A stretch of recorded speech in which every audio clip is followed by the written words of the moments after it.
G'day. Now, the vast majority of people who are interested in meditation or take up an interest in meditation, their needs are pretty simple. They're not after the deep resounding truths of life. Mostly, my experience anyway. There's a bit of curiosity, but there's basically a desire for a bit of peace of mind, take a bit of stress out of life. And that's basically a reasonable and rational desire. There's a small contingent of people who really push the envelope. Now, they're the ones that go for the mystical experience. And I have to put my hand up. I'm one of those. I did that a lot in my life. And there's a lot of misinformation, fantasy, wishful thinking. But there's also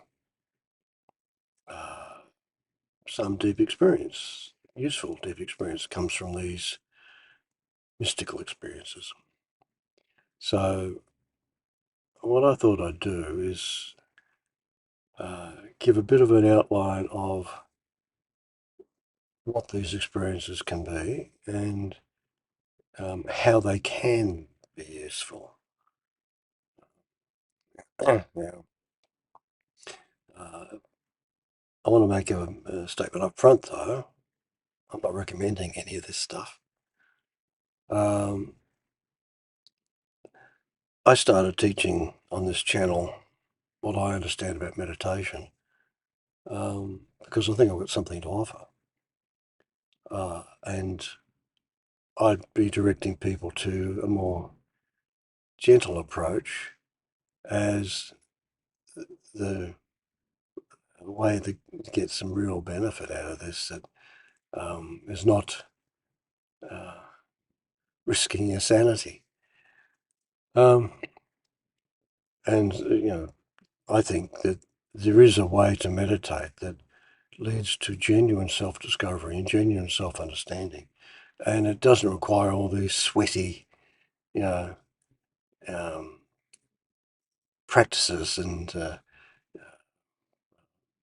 extreme exertions. All right, but anyway, the mystical experience. Let's start with the easy part first. A lot of people are introduced to exotic mental experiences because they take some drugs. And so what's going on there? The drugs, essentially what they're doing is they're distorting your normal operation of the internal chemistry of your mind. And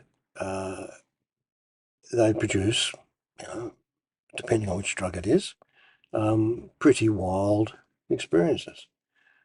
And drugs, quite strong hallucinogenic drugs, have been used in traditional practices for religious purposes. So in the more traditional setting, you have a shaman who possibly has a lifetime experience with these things, and their guidance is part of the ritual, because these drugs do produce a very distorted experience. Now, by distortion doesn't necessarily mean unreal. Distortion could be magnification of certain elements in your psyche, which are experienced as a hallucination. And this is where the role of the shaman comes in. Carlos Castaneda was one of the early documenters of, some of the uses of peyote, for instance. And there's a couple of links I'm going to put in the notes. There's a couple of interviews he gave in the 1960s, which are very revealing from a meditation point of view. I've not done peyote, but I can get the gist of what's going on there. He ran away from Don Juan at the end and didn't want to take any more peyote because the culmination, the final experience he had was Don Juan juices him up with peyote and leaves him alone in the desert, and Don Juan experiences extreme terror. And that was enough for him. Now, from Don Juan's point of view, speaking from a meditation perspective on this, he set Carlos Castaneda up deliberately to experience terror. And the drug, the role of the drug is it's magnifying the internal state in a distorted way for Carlos Castaneda, and he's experiencing fear, terror, not just fear, absolute terror.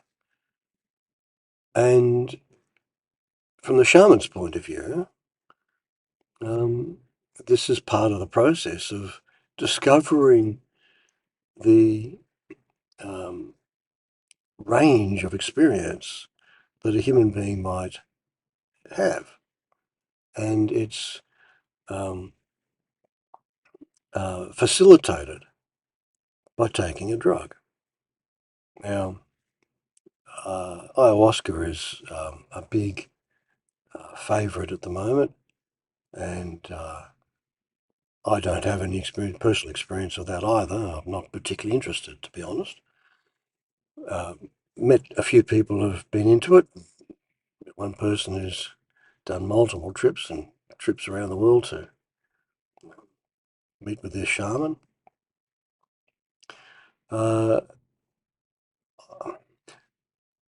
They have extreme experiences. The impression I've gotten, though, from people that I've come across, they've been impressed by the experiences and haven't really understood what it's about, I don't think. So there's a lot of dangers with these things that people become self-impressed, or they think they're actually contacting some other reality. Well, so there's all this kinds of self-delusion that creeps into this. And there's also an element of becoming psychologically dependent on these experiences, that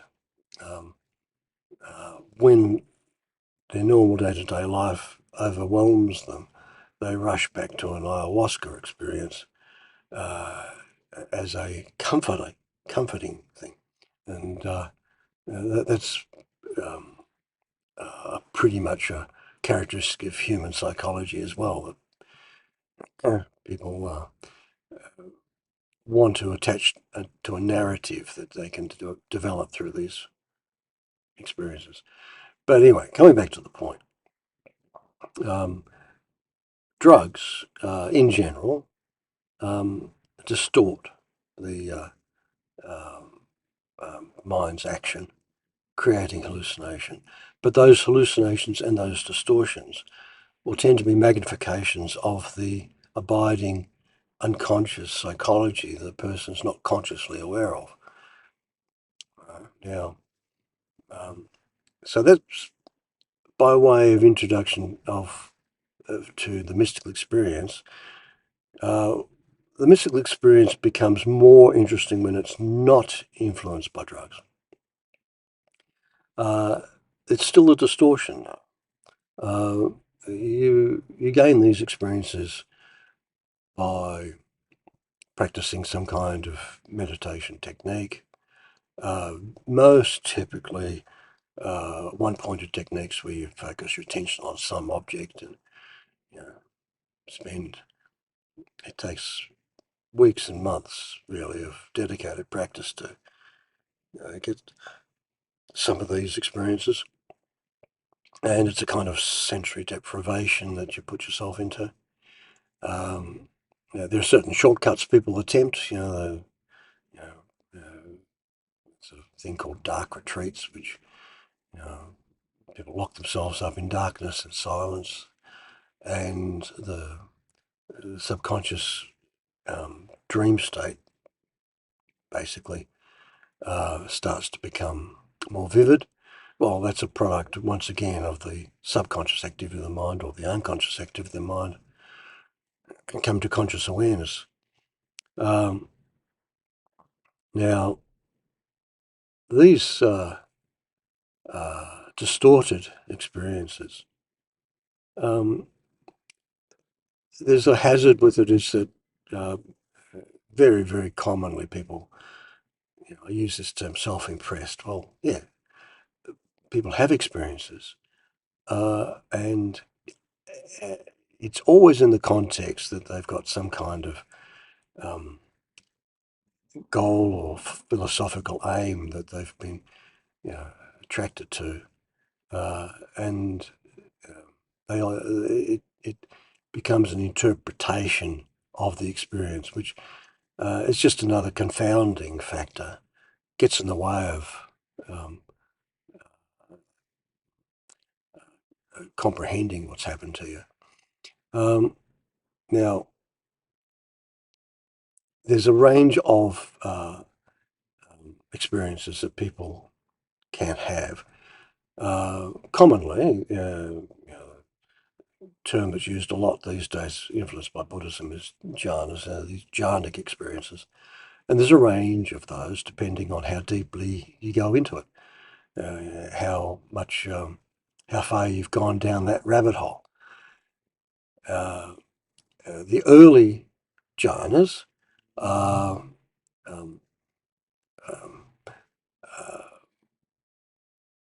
suspension of physical discomfort, uh, uh, a sense of quiet, peace, uh, kind of a bit of a joy, which physiologically, possibly you're getting stoned off your own internal chemicals. Um, uh, this is common in Zen practice and Theravada Buddhist practice.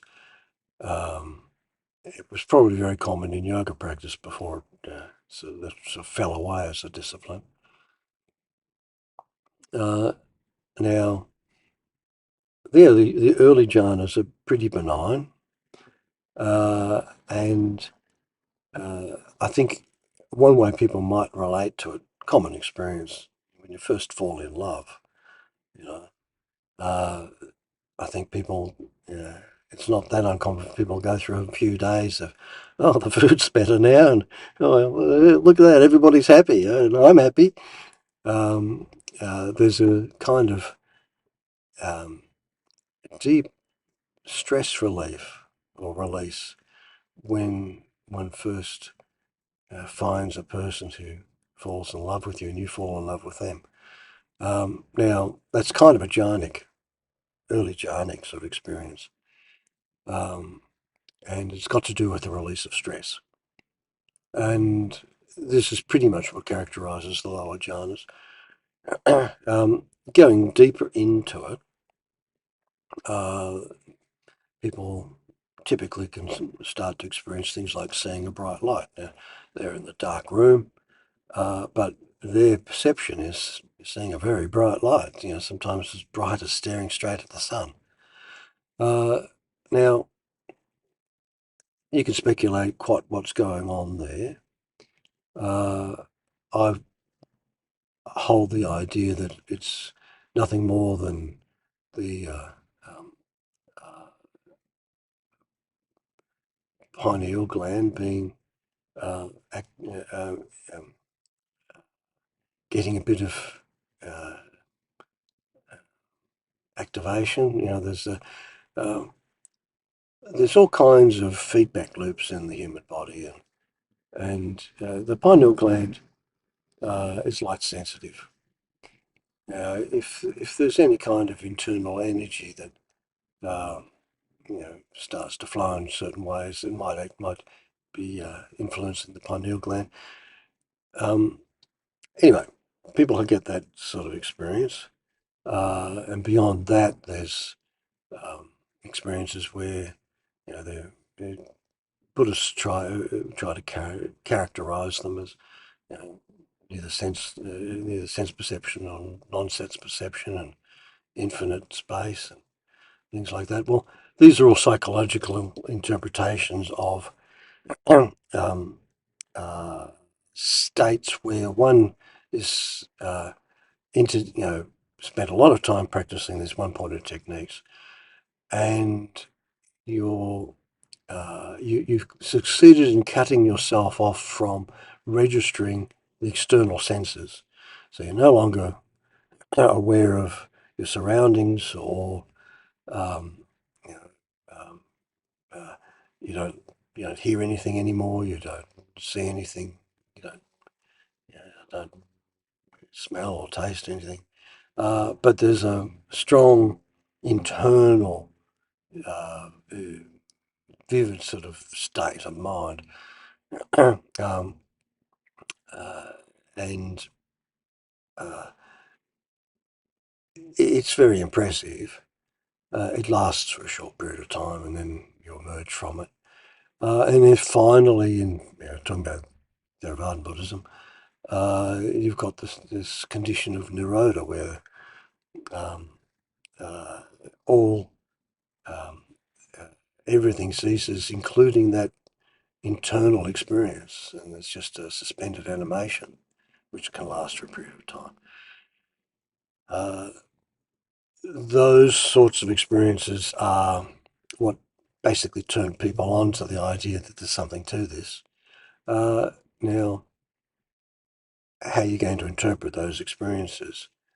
Uh, most people will apply the um, interpretations being provided to them by the philosophy that they're engaged in, uh, completely ignoring the most obvious and simple explanation that you're only experiencing the limits of what perception can be. Uh, you've in these one-pointed techniques, you've engaged in a progressive um, uh, sensory deprivation, process of sensory deprivation, by mentally ignoring sense stimulus, concentrating on a single object and constantly returning to that, refusing to pay attention to uh, other senses, is a self-induced sensory deprivation.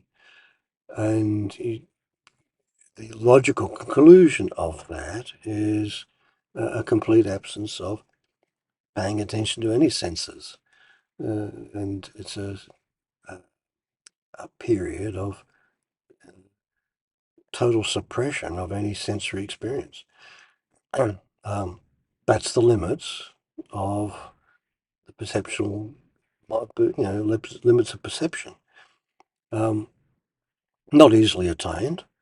You have to put in a fair bit of effort to get to those sorts of states. But the interpretations that are applied to those things are just fantastic. They're just wishful thinking. It's just um, what will happen if you do those sorts of practices. Now, they're the more common or commonly recognised mystical experiences, and but there's a range of other things which, coming back to the drugs and shamans and all the rest of it, that actually, can be useful. The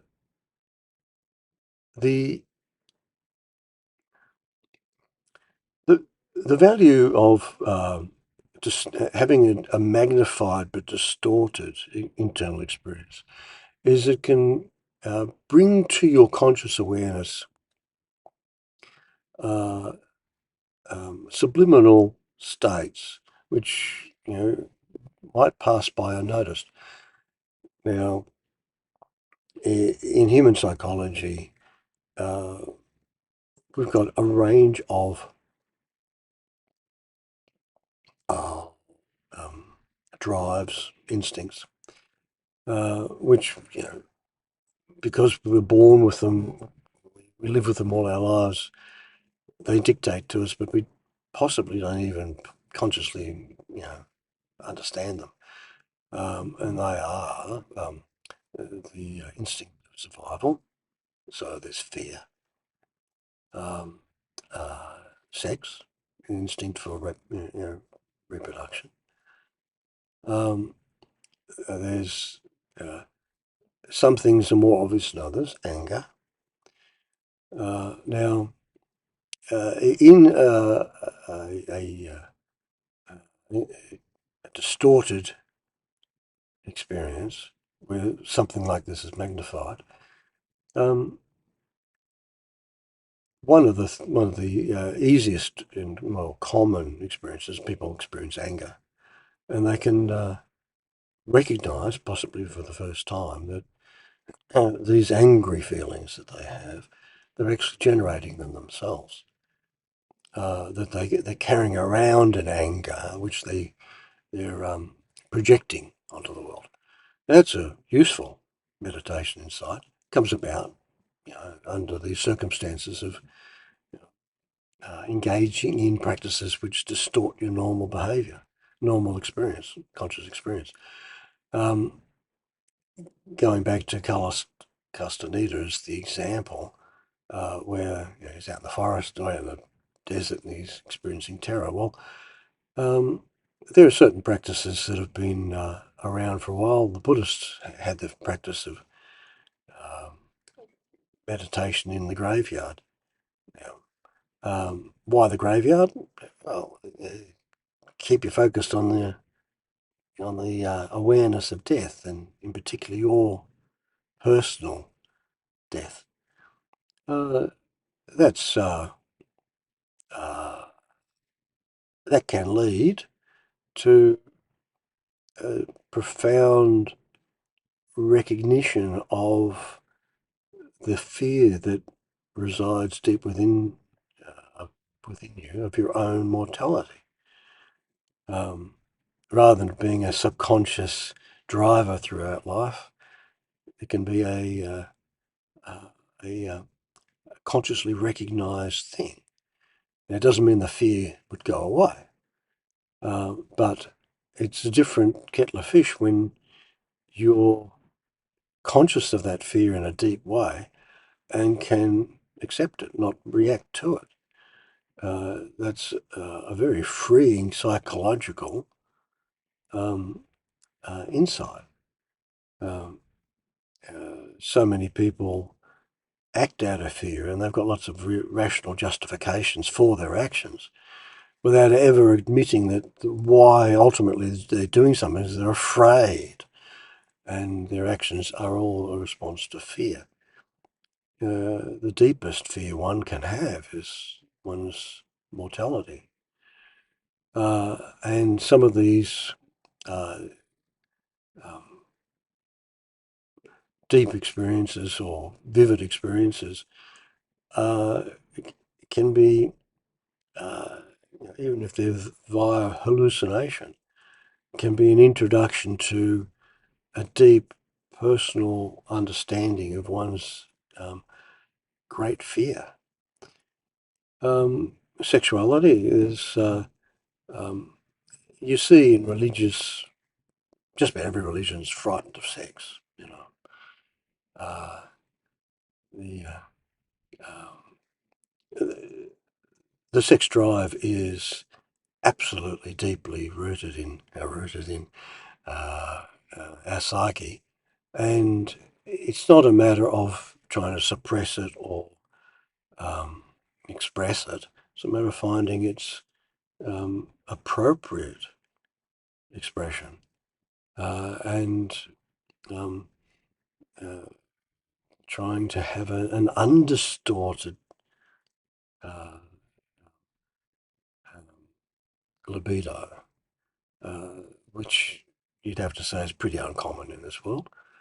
Um, so these are the sorts of things that are common in our society, in uh, mysticism rather, and they're uncommonly explored. Not many people really throw themselves into mystical practices and explore these things. And those that do tend to be all tangled up in some kind of crazy religious idea. Now, there's a second category of mystical experience which it's got a bit of currency in our society. People talk about Kundalini, and there's a bit of a cottage industry in Kundalini therapy and all the rest of it. Very few people have actually experienced it in the sense in which it's been um, uh, formulated in some of the Hindu texts. Kundalini's Hindu uh, discovery, or seemingly um, connected with yoga and their practices. Now, these sorts of experiences will come about in combination with breathing practices and meditation. What's required for these sorts of experiences is a pretty vigorous regime of deep breathing and a pretty disciplined meditation practice because you've got two factors which seem to underlie the occurrence of these things is a prolonged period of um, mental quiescence, uh, usually brought about through these one-pointed techniques, in combination with a highly energized physical condition brought about by disciplined breathing practices. Now, the texts, uh, the classic text of this is the Hatha Yoga Pradipika, and just quoting off the top of my head, it opens with the author claiming there's a lot of confusion about the topic, and he's producing this text to dispel all of the misunderstandings. Well, that text is about 1,000 years old.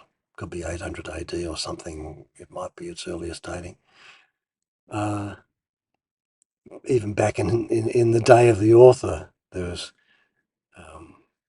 huge misunderstandings with this, and there's a lot of that today. Now, what's crucial with that, and this is a different category of mystical experience, is that there may be something quite transformational about it because it has something to do with the way the energy in the body circulates. Now, typically, those people who encounter this experience, they also undergo a lot of psychological disruption. And this seems to be pretty much par for the course. There's it, it's hard to know whether the movement of the energy causes the disruption or the disruption is something which is unleashed because the energy moves. When these things happen to people, it shakes them up psychologically. uh, you could be going about your normal life, and you don't think there's anything particularly mysterious about life. Just going about your business, and all of a sudden, you have these intense internal experiences, and it undermines your certainty of things. Well, that psychological state can unleash a whole lot of subterranean, um, you know, subliminal psychological states which rush out all at once as well. It can be very confusing for people. And this also can be accompanied with various hallucinations, things like that. Now, one thing that I noticed with people's reporting of these things, um, the texts are very specific. That there's only one form of Kundalini arising which is considered um, important, and that's when the energy um, is controlled and confined to a certain particular pathway in the body, and that it will bring about the opening up of the chakras. Now, a lot of people report feeling energy and this experience of energy rushing through their body and up through the top of the head and all the rest of it. Well, from a traditional point of view, that's an uncontrolled Kundalini experience, and it's more disruptive than useful. Uh, those sorts of things were really deep in the weeds when you talk about Kundalini, and very, very few people like, go down that path. The whole mystical, you know, uh, enterprise. It's a small group of people, really, that get into this, and um, uh, most of them are weird and after sort of self confirmation or self aggrandizement. There are very few people that are going to actually have these experiences, uh, but they're there. Um, the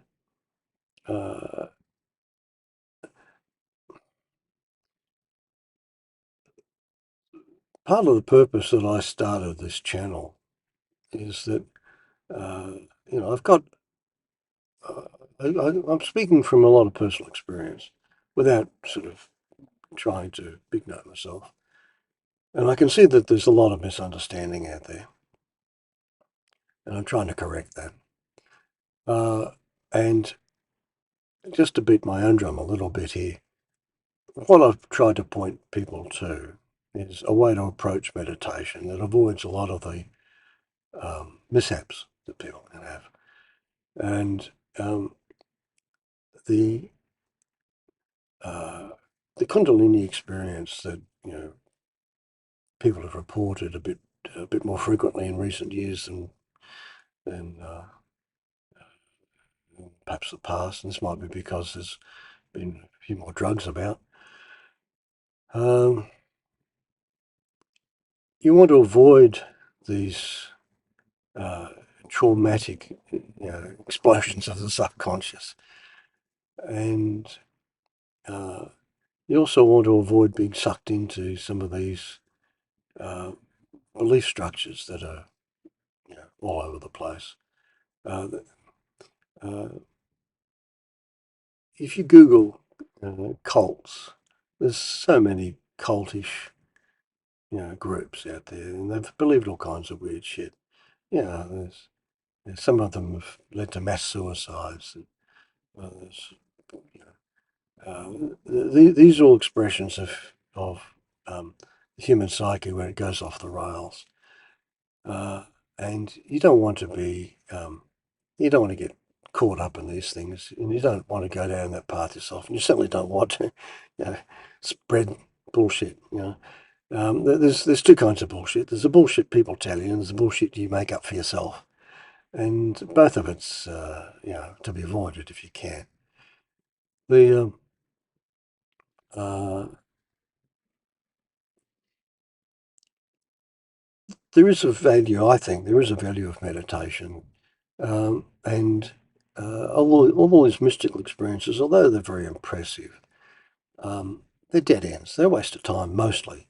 I'd categorise Kundalini as possibly in a different category because there does seem to be some kind of fundamental change, like at a physiological level. But as for all these um, mental experiences, whether they're hallucinations from drugs or through practices, um, you're really just exploring uh, the limits of what the mind can do and distortions that can occur, uh, which is interesting. It's interesting knowing your limits. But the really valuable stuff is when you start to see the deep psychological drivers underlying what it is that you think, because these are the things that determine why you think what you do think about, and um, understanding your own emotional range uh, and uh, not being dictated to by your emotions is where the intellect um, functions at its best, where clarity of mind starts to become a feature, an abiding feature of your life. And the way to approach that is slowly and gently.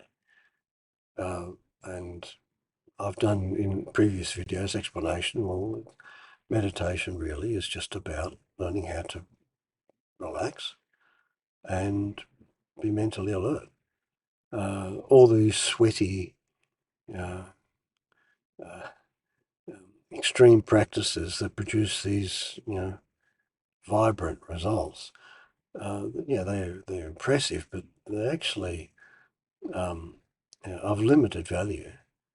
And when you look at it, they underpin a whole lot of beliefs which are unprovable and basically irrational. And when you look at how these things play out in society, tend to be quite destructive to the fabric of society.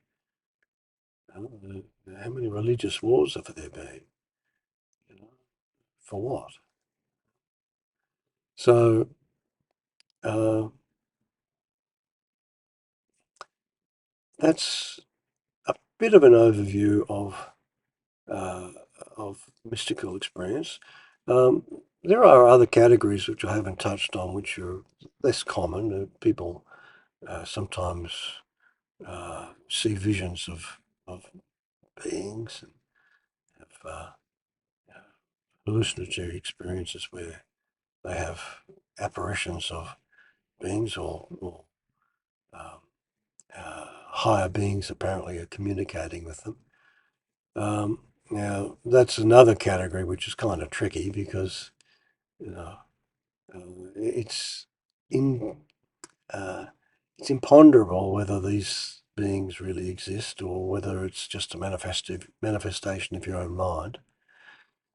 The tricky part with those things is having some kind of independent verification of their reality. Uh, Basically, my my half joking advice is if you get some um, angelic being present themselves in front of you, well, get them to prove the reality. Ask them what next week's lotto numbers are. Buy a ticket and see if it wins. That you've got to test your reality. That's another uh, part of meditation. That it's all very well having these um, uh, deep experiences, but you've got to get to the bottom of what they are. Are they real or not? And the test for reality is, you know, does it manifest in your physical experience day-to-day life?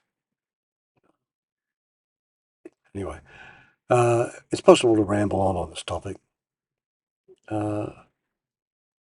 That's a bit of an overview of the exotic side of meditation, which fascinates people, and that's a bit unfortunate because by and large, these experiences are nothing more than distortions of the normal operation of the mind, and an expression of the human desire for something other than what is. So, look, I hope that's been of some value and use to people. So, I'll see you later.